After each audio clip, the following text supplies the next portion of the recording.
Alright, so what's up YouTube, Sir Hunt's Reviews. I'm Mark, and in this video, well, this is going to be my breakdown of Episode 3, Game of Thrones Season 6, Oathbreaker.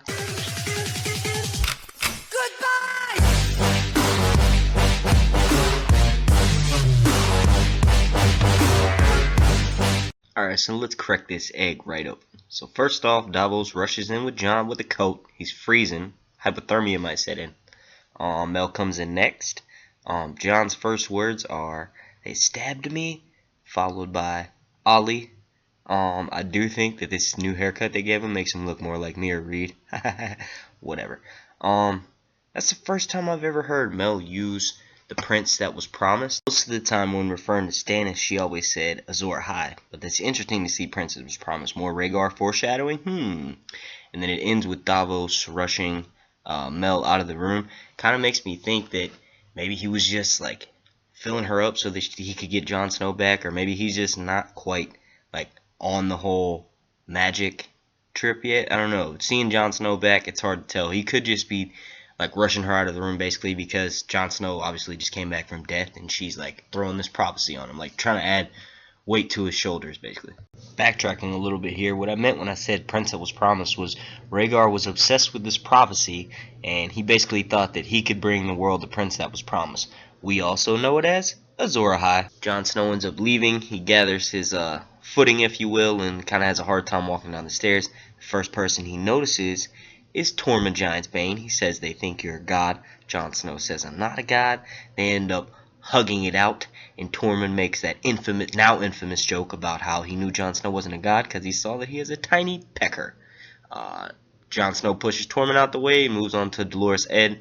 More so, I kind of picked up on that because he didn't really push him out of the way, but you could see that he's been friends with Dolorous Edd longer. You know what I mean? Before we move on, I do want to make a quick note to say that this whole theme of Jon Snow not wanting to come back and him saying that he doesn't supposed to be there sounds a little bit familiar, if you haven't guessed already, to Buffy the fucking Vampire Slayer. Now, what happens in, I think, Season 6 of Buffy the Vampire Slayer, this is completely relevant to Game of Thrones, but what happens is she gets killed and her friend Willow brings her back. Willow happens to have red hair and she was a witch. But anyway, when she brought her back, Buffy was basically in heaven, and which Jon Snow wasn't. But Buffy is basically in heaven, and she doesn't feel like she is supposed to be back, and something's wrong. And in Buffy, something is wrong. She comes back, and she's like got spirits and demonic energy that comes back with her.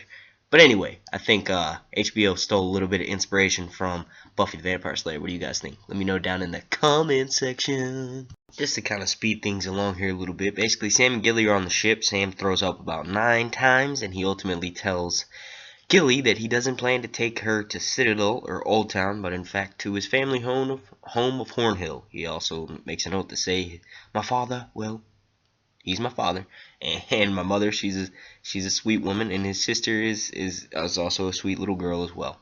So, long story short, they have a touching moment, and let's continue, because kind of boring, let's be honest. Okay, so there is a lot of criticism about the Tower of Joy just from what I saw in the feedback of my initial live reaction, but here's something that should make you look forward to it. The reason why it got cut in half and we didn't get to see Lyanna or a screaming baby Jon is because it gives, well, they couldn't fit it in this episode. I know things were kind of slowly placing, but come on, they can't get every single thing right all the time. But basically, it gives us more chance to see more of it because now it's split into 2 parts, right? Another thing to be excited about is that we actually got to see him use Dawn. Yeah, that sword that he sat down first right before he picked it back up, that was fucking Dawn. That was the meteorite, the legendary meteorite sword. Yeah, that's pretty awesome. A lot of people didn't think we were going to get to see it. I know I was one of those people because he's dual wielding, and he was not dual wielding from his description that Ned gave us in a Game of Thrones, but he was dual wielding and he had Dawn. Now, I mean, I could think that I guess the reason why he was spinning it around so much was that it was actually lighter. Valyrian steel is what's supposed to be lighter, but I'm sure meteorite has very similar qualities to it. It is very apparent quickly to us that Bran and Bloodraven, well, those are the people that like to watch. And also, did anybody else notice? I know it cannot just be me. I meant to say this in my review of second breakdown when we heard more of Max von Sydow's character for this. He sounds like the ghost of Christmas Past from Charles Dickens. What the hell is it called? A Christmas Carol. That's exactly who he sounds like. He's like, and now you see the like. Go and rewatch that movie, because I guarantee you, when you do, you'll be like, hey, look, it's Max von Sydow, Bloodraven, aka the Ghost of Christmas Past. Yet another thing to be happy about that was highly doubted, which I always said it would be, is that we got to see Howland Reed, and he's in fact the one to save Ned Stark's life, just like he says in the novels. If it wasn't for Howland Reed, I wouldn't be alive. I also do want to say that a lot of people are thinking that this is kind of throwing salt on Ned's honorable man game, but hey, he did actually say, like, if it wasn't for Howland Reed, I wouldn't be alive. He just didn't go into detail about it. And he technically did do most of the fighting with Arthur Dayne, so get off of his nutsack a little bit. I will admit this, though. Bran, as you can see in this image right here, does look like, oh, my father is a fucking liar. Right after that, we hear Lyanna scream. Ned goes to head up to the top of the Tower of Joy. Bran's like, I want to go with him.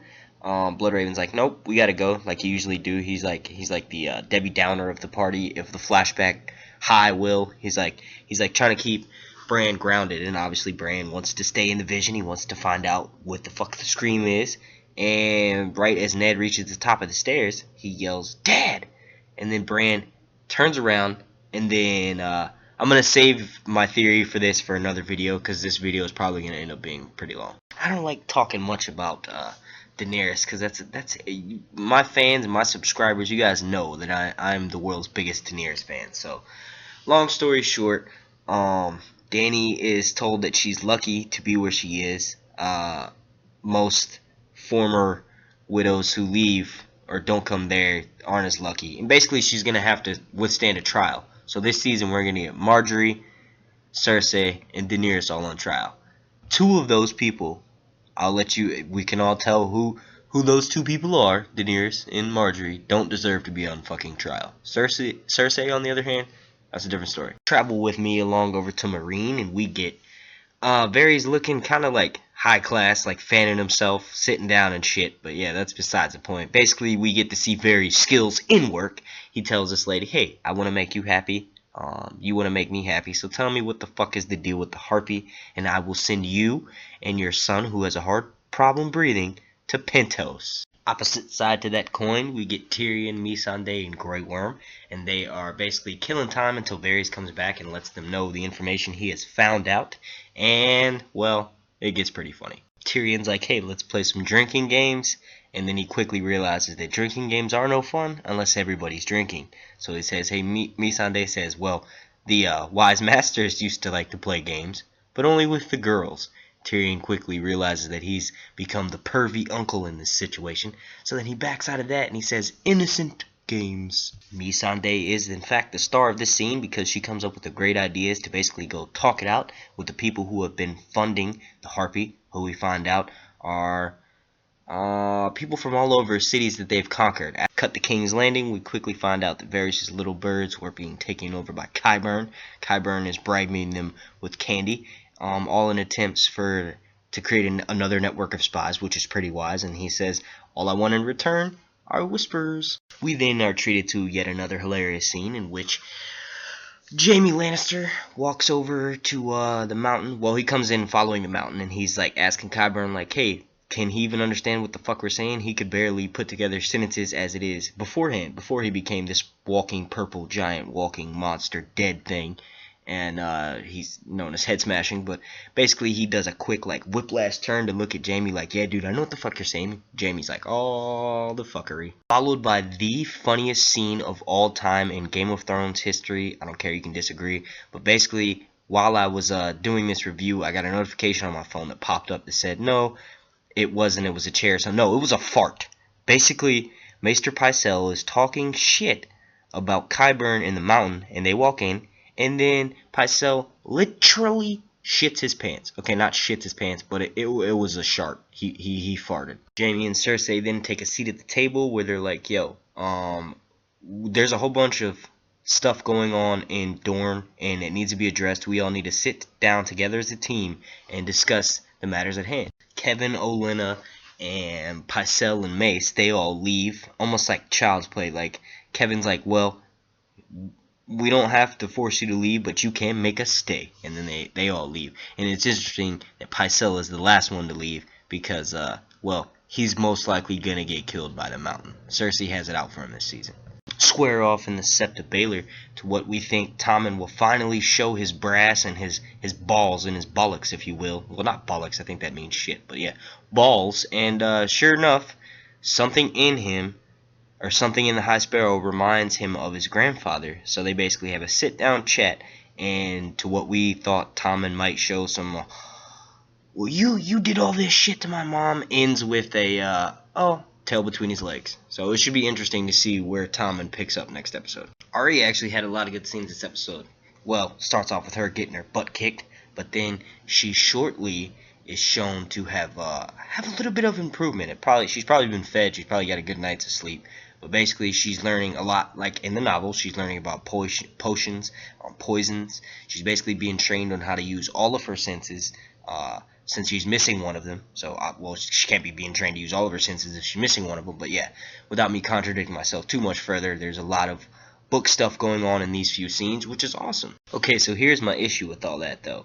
She's praying to a weirwood god, which would show that she's still Arya Stark. She's still from the north. But she somehow gets her eyesight back right after Jack and Hagar walks up on her from praying to a northern god to a weirwood face carved into the stone on the wall, and says, "Who are you?" And she says, "No one." And then she drinks the water that's in the fountain that we all thought was poisoned from last season, and she gets her eyesight back. I'm just a little bit confused by this because she isn't no one. She's literally praying to gods of her culture from being up north. I don't know. Explain. HBO, please. Don't get me wrong. I am a huge Arya fan, so I'm happy as hell that she got her sight back. I just don't think it makes much sense.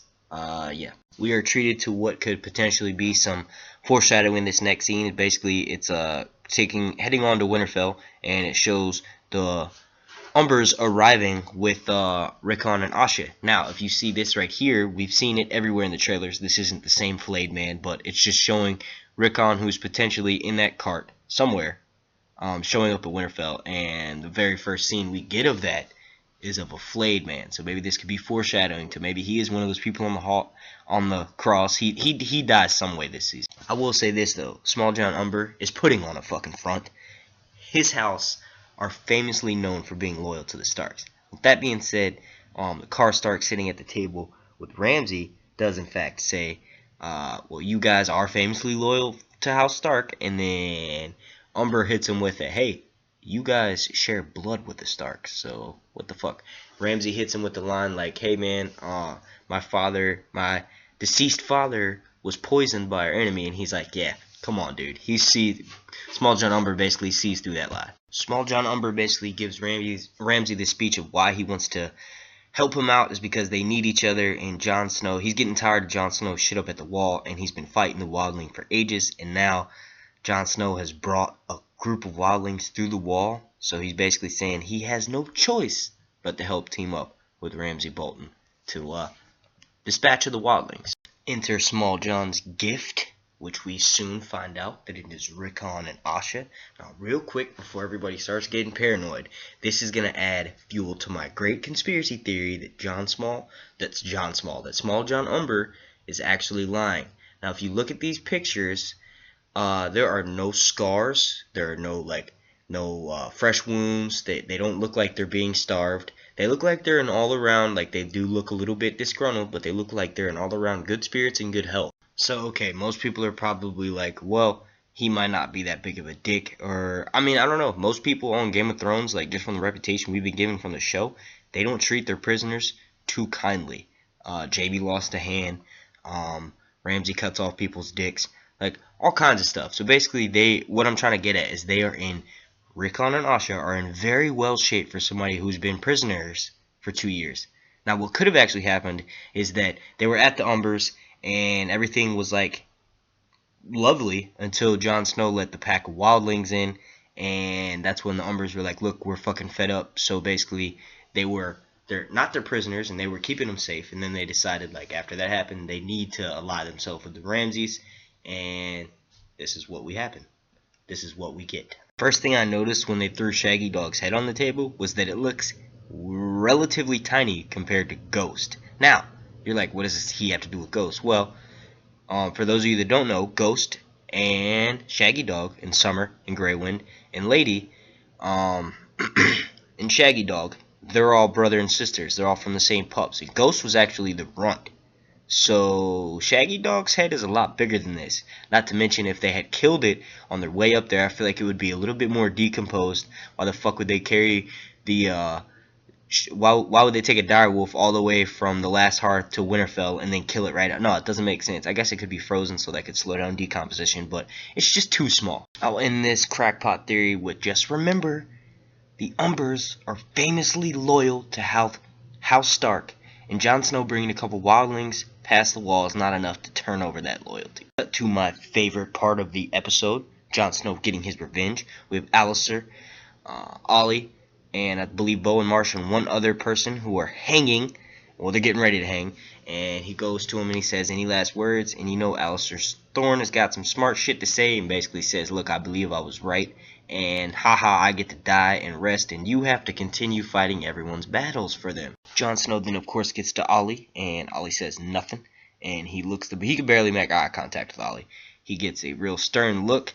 And then he swings that fucking sword, and he basically decapitates all four of those murderous, traitorous bastards all at once, and it was like pretty satisfying moment on my part. Not sure if it's what Alistair said, or if he had already made up his mind before he had killed these guys, but basically he decided, hey, you know what, fuck you, Alistair, I'm not going to be fighting anybody's battles but my own. Jon Snow then makes Dolorous Edd the new Lord Commander of the Night's Watch, which I predicted in the video back in January. You can go check it out if you want to. But also, we realized that he is becoming more and more his own man, and nothing's going to hold him back. And a lot of people kept asking me in my live reaction, what do I think Jon Snow's doing next? Well, you know what I think Jon Snow's doing next? He's going to go masturbate. No, I'm just kidding. He's going to go gather his bannermen. Duh! We have reached the end of this video. I want to thank everybody for making it this far. And yes, the contest is still going on to win a Jon Snow doll since Jon Snow has been resurrected. All you have to do to enter is click like, subscribe, share this video with your friends, and leave a comment down below. I will be picking the winner at the end of June, and then I will be sending them a gift card with the exact amount, enough to purchase a Funko Jon Snow HBO doll. Not the one that's $50, but the one that's a step lower than that. But yeah, with that being said, this has been Sir Hunt's Reviews. I'm Mark, and I hope you guys enjoyed this video. I think this is my longest review of a Game of Thrones episode yet, without it being a live stream / like live reaction. But yeah, thanks for making it through there. Hopefully I got to enlighten you on a few facts to make the Tower Droid better. This has been Sir Hunt's Reviews.